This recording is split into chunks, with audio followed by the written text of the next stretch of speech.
Gemma Crone, Emet specialist here. I come across probably two different camps when people speak to me for the first time.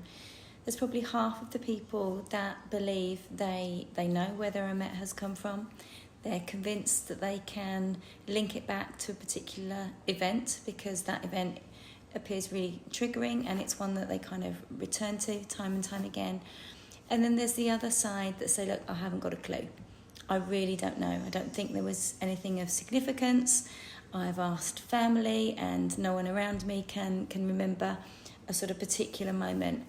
And I always sort of say, well, look, it doesn't matter which of those camps you sit in, whether you think you do or whether you think you don't, you won't and you can't. So, and that's not because somebody is not trying hard enough.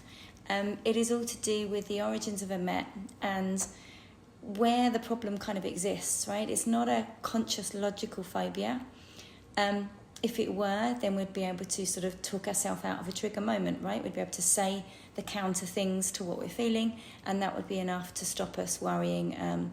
But we know, of course, that's not the case. Everyone I've ever spoken to has always known certain things when they're not being triggered in the cold light of day. They know they shouldn't be scared. They know they've done it before and survived, all of those things. And yet when they're in a trigger moment, all of that goes out the window. And that is because it's a subconscious response that's happening. And we by ourselves cannot access those things and also have a conscious understanding of them, right? So we need a third party, which in essence is what I do for my clients in my program, who can be the third party, the observer, the witness to that. And also utilise a method of therapy that allows them to even access those subconscious aspects in the first place.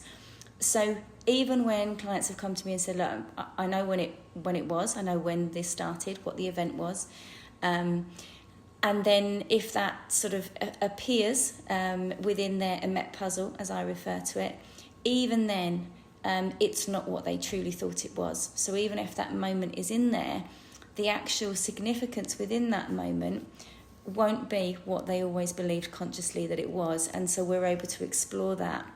And through doing this, freedom is therefore possible because the problem was created historically a long time ago. Typically between 4 and 8, the sort of manifestation of Emet will be there, but actually the roots can be well before that even. So in terms of whether or not you feel you do know, right, you may be in that camp that doesn't have a clue, that really can't pin it to anything. It doesn't matter.